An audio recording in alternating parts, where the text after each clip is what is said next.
Hey there, folks. Welcome to Prime Mover, a new channel that I'm creating for everything railroad related, from model trains to railroad history and everything in between. My name is Troy Simpkins, and I live in Middle Tennessee, just outside of Nashville. I've had a passion for everything train related ever since I was a kid, and Santa Claus brought me my very first HO scale Tyco layout for Christmas many years ago. Through the years, my interest in trains and railroading grew, and since history is my favorite subject, I soaked up the history of railroads here in the U.S., and specifically in the Southeast, since that's where I grew up. But I have a love for all things trains, and I've collected quite an extensive knowledge of railroads and railroad history all across the U.S. and Canada. I have a pretty extensive knowledge of model railroading, and I've been collecting models for several decades now.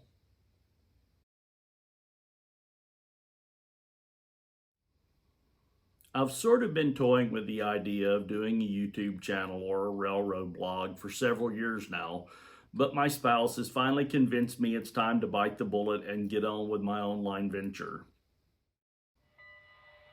I hope you guys will truly enjoy the information that I want to share.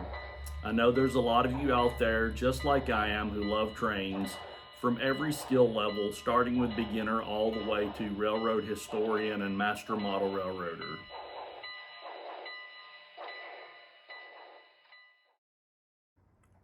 I hope through this channel we can do some fun things together, like installing your first DCC decoder in a locomotive, or wiring up a circuit breaker on your layout, building a small starter layout, or learning why the folks in Nashville absolutely hated the Louisville and Nashville Railroad in the late 1800s. So enough about me, let's get started with the main subject matter of this first video. Although I've been mainly collecting HO scale locomotives over the past 3 decades, over the past couple of years I've been planning on building a small N-scale layout, so I have been collecting N-scale locomotives and rolling stock for that layout. In this first video in this series, I want to go through the steps I've taken to build a small 32 by 60 inch layout on which I'll be utilizing Cato Unitrack, which I think is the best N-scale track system with built-in roadbed that you can currently buy. I know a lot of guys like to lay their own roadbed down first and use standard N-scale track from manufacturers like Pico or Atlas, but I wanted to stick with something that is really simple and that even a novice can assemble and dependably enjoy, and the Cato Unitrack line is perfect for that. In this first video, I'll be focusing on the construction of the layout base itself and the materials I used. These are by no means the materials that you must use, but they're a good starting point. So, let's get this project into Notch 8.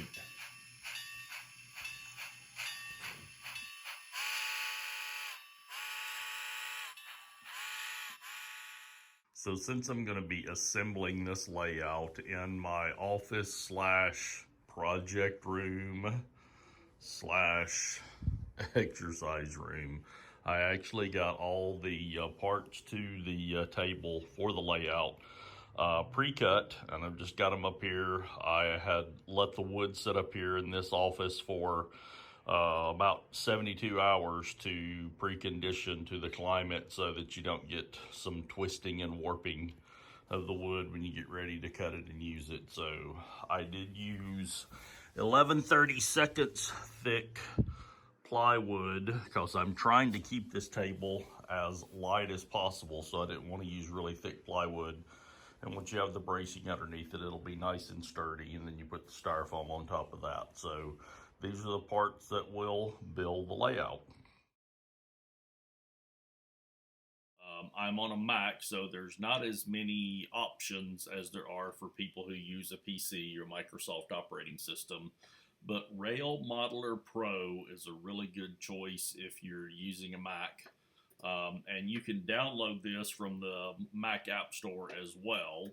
But they do have it for PC, and On the Mac, you can see here that it shows you how you can add specific pieces of track from the different manufacturers, Pico, Kato, Atlas. Because I'm doing N scale, I want to use the Kato Unitrack pieces. So this app is really great for being able to utilize the exact pieces, get the item numbers so you know exactly what you need when you get ready to order your track. You can see here on the template that I created, the different pieces that I have in my template. These are all exact Kato item numbers, Kato Unitrack and N scale. And you can see how each one is laid out on the template, which I've made mine 60 inches long by 32 inches. When I first started to do this, I really considered using just a hollow core smooth sided door, 32 inches wide, and that way you can just cut it the size that you want. But I ended up just going with that 11/32 inch plywood because I just thought it would be easier to work with than having that hollow space in the door. But using a hollow core door would work. It would probably be lighter even than the plywood that I used. So you could use that as an option, but I did want to share this with you guys so you could see what the Rail Modeler Pro software looks like. And you can see here from my layout design, I've got a couple of loops that interchange with some turnouts, and then I have one industrial turnout that goes to a couple of businesses out here. And as far as my original thoughts, and this may change as I develop this layout, I wanted this track to sort of parallel the main street that goes along beside these businesses here. Plan to have a little church here, and then you'll have a couple of residential streets that'll go back behind here with some homes. And there's the place that I plan to put the station, place for a water tower, and then a couple of other businesses here along another industrial spur track. So it's not a really elaborate plan, but it's something that's small enough that I could disassemble it, take the legs off of it, put it in the back of an SUV or a hatchback even, as it's only 60 inches long, 32 inches wide. So that way, if I wanted to transport it to a show or take it somewhere to, display for an event or something, it wouldn't be a hassle to do that.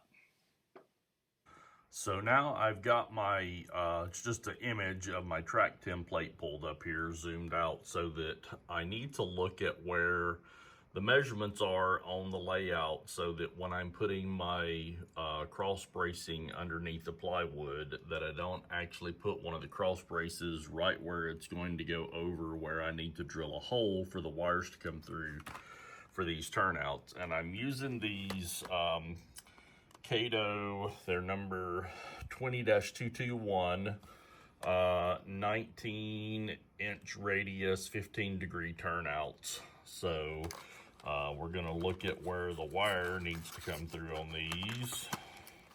See if I can do this one-handed while I hold my phone. Underneath these turnouts, there's actually a little indention in the bottom of the turnout where there are two prongs, and these wires actually have a connector that plugs right into that. And so that position right at the end of those turnouts is where it would be best for me to drill my holes. So looking at that, I'll need to make sure that my cross bracing doesn't actually intersect exactly where one of those holes needs to come through. So I've got the frame assembled here for the bottom side of the table. I used 1x4s on these, and of course, if you know anything about lumber, 1x4s are not actually 4 inches thick or 4 inches wide. They're 3.5 inches.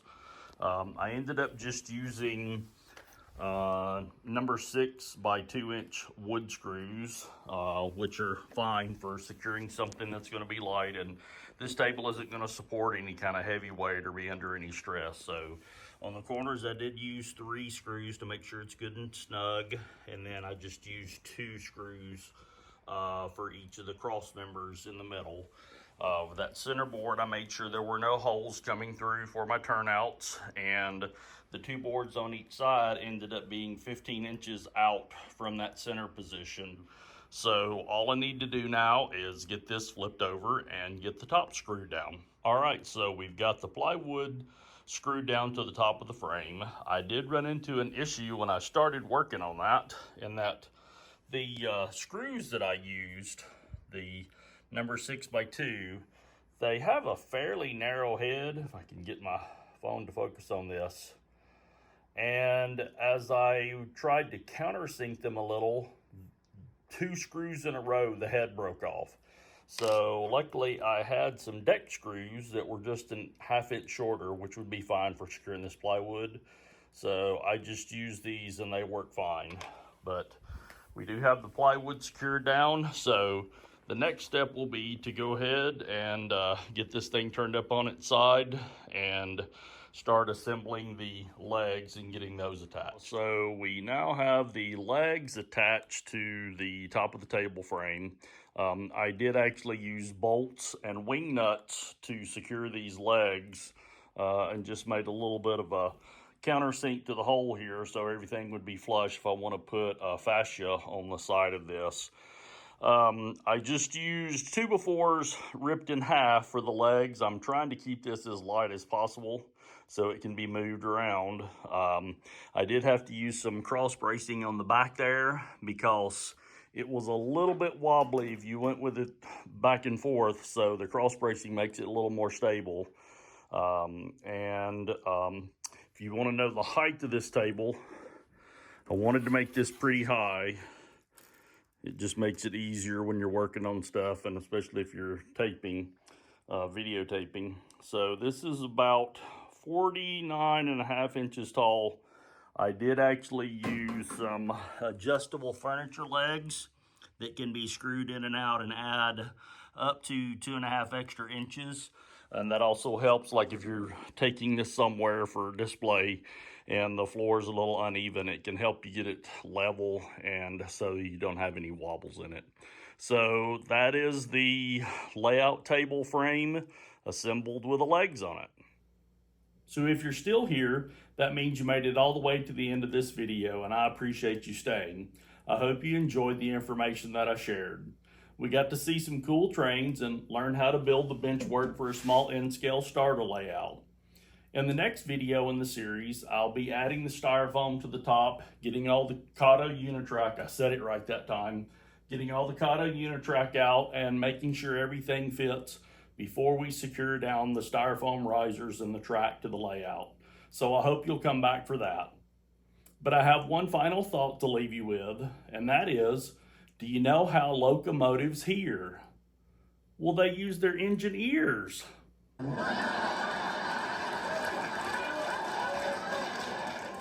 Anyway, thanks for visiting Prime Mover, where we play with trains, we learn about railroading, and we share the joy of trains with others. I hope you'll come back again soon.